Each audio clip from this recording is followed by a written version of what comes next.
31 dekabr günü Kazakistan'ın Taldyqorg'on şahrında 2 qabatlı asabina uy bir salyuttun ayынан toluğu menen kuyup ketdi.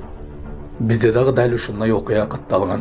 Salyuttun ayının balkonga tiyip, üydün içine çeyin kuyup bargan. Jana başka жаңылыктар түрмөгü. Videoga like basıp bizning kanalga mintep kattalып koyuңuz. Oşonda gana sizler düýnülük жаңылыктардан gabardar bolup turasızlar. Салют атамды атып үнтеп үйүн өрттөп беришти. Эми кандай болушат эми? Экинчи салют атпай жүрүшөбү. Көчөнүн баарын түтөтүп туман болуп кетти го салюттардан. 15 мүнөт тынбай салют атышат. Таскорилер кетти. Ишеничти. Саламатсыздарбы, урматтуу эл журт. Мен бүгүн 2025-жыл 1-январ күнү ушу сиздерге бир-эки маселе боюнча кайрылууну чечтим. Себеби дегенде жыл жаңырып, баардыгыбыз жаңы жылды жаңы үмүттөр менен, жаңы иш пландар менен баштап аткандан кийин ар кимдин өзүнүн пландарыбыз бар. Андан сырткары урматтуу президент Садыр Кожоевичтин 2025-жылдын биздин алдыбызга койгон чоң максат талаптары бар. Ошолорду аткаруунун негизинде менде бир-эки ойлор пайда болду. Ошолорду сиздер менен бөлүшүп кетүүнү туура чечтим. Тем более азыр баардыгыңыздар каникулда жүрөсүздөр, карап ойлоп чыкканга мүмкүнчүлүгүңүз бар. Биринчиден, 2025-жылдын 1-январынан баштап коррупцияга каршы күрөшүү мыйзамдары катаалданды. Муну мен ачык жана баардык элдерге жеткизип коюуну чечтим. Себеби дегенде бул мыйзамдын аткарыла башташынын негизинде көптөгөн адамдар ошол коррупцияга аракет кылгандар, коррупция жасаган адамдар, айрыкча мамлекеттик органдардын кызматкерлери билиш керек. Кийин билбей калып турмун, мыйзамдардын өзгөргөндүгүн мен сезбей калып турмун. Анан ошонун негизинде мурдагыдай эле окшойт деген ойдо болуп турмун деген болбош керек. Биринчиден, урматтуу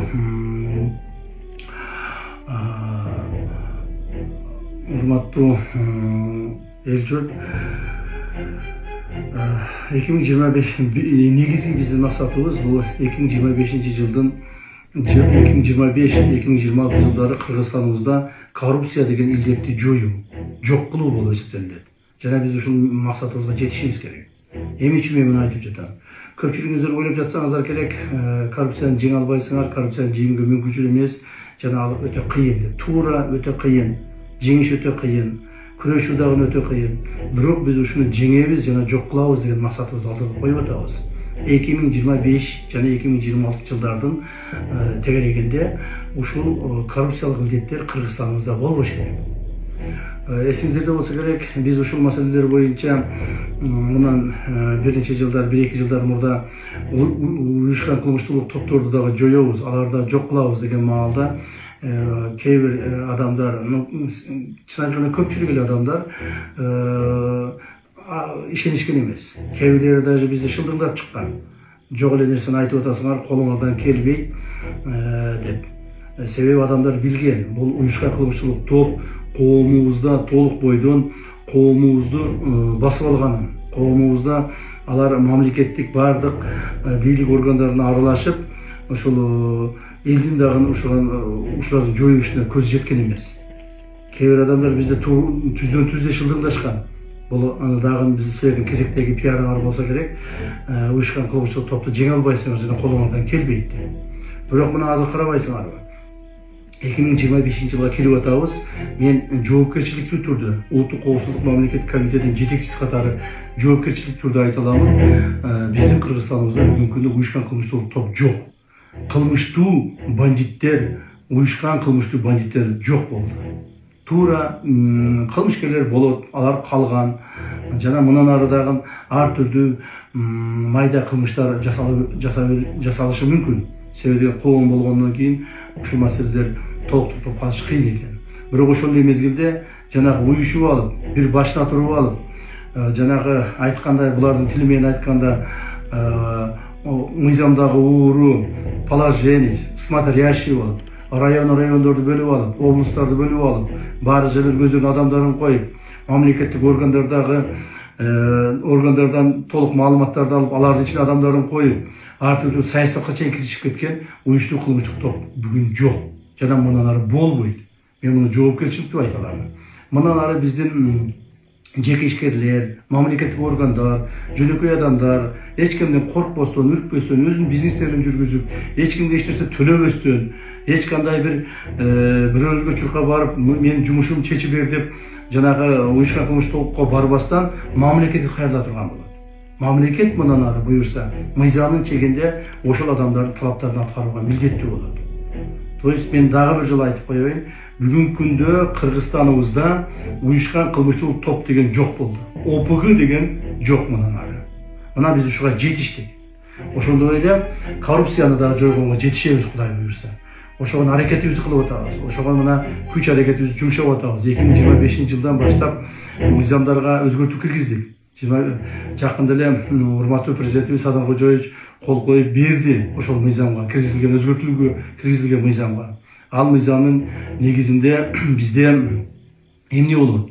Бизде эми мурдагыдай коррупционерлер кармалган болсо, мыйзам чегинде штраф менен бошонуп кете албайт.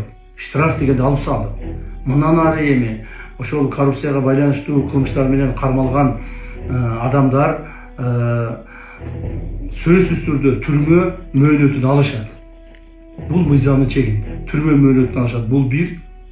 Экинчиден, ошол адамдардын жакын туугандары, ата-энеси, бир туугандары, же өмүрлүк жарлары мамлекеттик кызматтарда иштеген болсо, мамлекеттик кызматтан четтетилет. Ал эми өздөрү болсо, ошого жазага тартылгандан кийин өмүр бою мамлекеттик, муниципалдык же укук коргоо органдарына жумушка тура албайт. Мына мыйзамдын катаалдыгы ушунда болду. Ошондуктан урматтуу мамлекеттик орган кызматкерлери, мен силерге ачыктан ачык кайрылып кетким келет. Мындан ары ошол коррупциялык элементтерге, коррупциялык жанагы кылмыштарга барбооңорду чакырам. Айрыкча мына билим берүү тармагында, медицина тармагында, ошол эле мына мамлекеттик органдардагы район, акимдер, облустар, министрликтер, ошол жерде иштеген жооптуу кызматкерлер, мамлекеттик сатып алуулар жана башка жерлерде бардык жерине айтып коеюн. Эртең мен билбей калып турмун деп ыйлабаңыздар. Биз мындан ары ушул коррупцияга каршы күрөшүүнү күчөтөбүз жана мындан ары ошого толук бойдон бардык күчүбүздү жумшайбыз. Дагы бир жолу айтайын. 2025-2026-да биздин Кыргызстаныбызда коррупциялык элементтер калбаш керек. Мына ушуга аракет кылабыз. Кайсыл жерде коррупция болсо, кайсыл коомдо, кайсыл мамлекетте коррупция болсо, ал мамлекет өнүкпөйт. Же өнүксө дагы жанагы эмне деп коет, мындай бир туура эмес жака өнүгүп калат. Туура эмес жака өнүгүп, жана искусственно өнүгүп калышы мүмкүн. А биз толук бойдон аларды жойсок, мамлекетибиз мыйзамдуу, акыйкаттуу мамлекетке айланат. Эркин мамлекетке айланат. Кудай буюрса, мына ушуга багыт алышыбыз керек.